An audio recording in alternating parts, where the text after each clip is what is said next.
What I can speak to you about is, as a staff person and as your dean of students, what we're at least trying to do to provide care and concern to the students that are in fact that have been affected and diagnosed.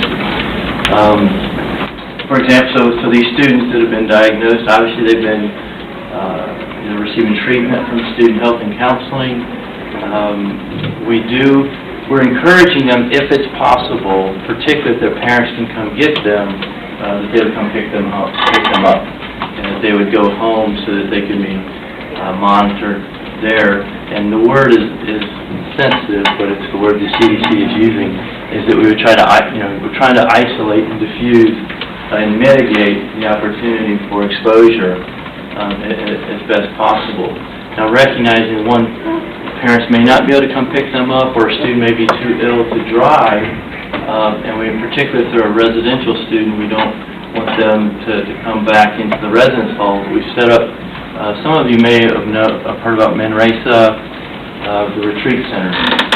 That we're setting up as a recovery center that will student health and counseling will partner with our SLU care personnel staff to set up a recovery center, a makeshift infirmary that we will also, provide security through our Department of Public Safety.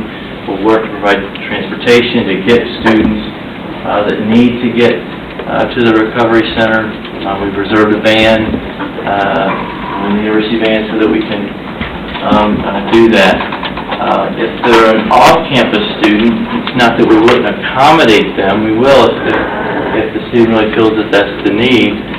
But according to the CDC, they can self-isolate, if you will, within their apartment. But we're kind of playing that on a case-by-case basis based on what that student feels that they need. So we're not, the idea is not to turn anybody away, but also we're trying to mitigate how do you prevent exposures as best you can for all of our students. There is a website. I would encourage you to, if you go to the SLU home site, and I think it's SLU Flu, I encourage you to go there, become knowledgeable of social distancing guidelines, just in terms of preventative steps that you can take. I've had a little thing of Pharrell that I'm carrying with me. We have set up two, we're calling them information lines, one for parents and for students. The parent information line is being directed to the Vice President of Student Development Office, so someone will staff it there. So if you have questions more about how we're dealing with it, again, if they're medical issues, we'll probably have to refer folks back to student health. There's a student information line, though, that's coming to the Dean of Students office to try to respond to calls. In the event that Menresa is not sufficient, if this expands, and let's say we were to go into a pandemic, we're not in a state of emergency right now, so I don't mean to cause any fear, but I also want to be honest about where we are. So we're not in a state of emergency, but we are very conscious of how quickly it does spread, and in the event, so standard operating procedure, all university functions, we're not changing anything at this point. However, as we monitor the situation, that might change, and more than likely that'll come from the health agencies through the CDC, but there is a plan in place in the event that we would have to initiate more of an emergency, and then we would look at what I would call essential institutional functions, which the core would be your classes and maintaining your requirements for degrees. So we're not at that point, but again, if you're not feeling well, go be tested at the student health, and don't push yourself, don't try to be a hero, don't need to go to class. The symptoms, I've got them written down, but I believe that they're on the communication we had, the fever, the headaches, the cough. If you're experiencing those, or your friends are experiencing those, we need to get folks seen immediately, diagnosed, and then in the event that they do have the flu, again, we want to try to self-isolate so we can try to mitigate exposure as quickly as possible. I guess, what has been communicated to the faculty? And I've had some questions about, like, if people are missing school for a week and a half, how is that going to be handled? Great question.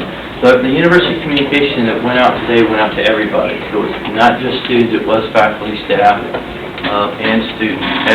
As we identify students that have confirmed cases, my office tells that student, dean's office, as well as their academic advisor, that there's a medical, we don't go into the details, but there's a medical situation that's preventing them from going to class.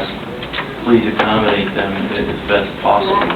On the pandemic planning committee, the chair of faculty senate is a representative there, and we were talking about, we need to be very reasonable with our students right now, particularly as more of them are confirmed or experiencing symptoms, so that will start to get communicated through the provost office. I know you talked about the 24-hour staff, and does that mean student health center is open 24 hours, or the hotline is? No. Well, right now, student health, I believe they're going to be there till 8 o'clock tonight. And we kind of, I'll use last night as a case example. As opposed to saying we're going to have hours to X, Y, and Z, we just, if there was a line at the door, we're going to remain out. So right now, we're anticipating by 8 o'clock that there won't be on the demand is the right word. But if we need to, then we'll have to staff it.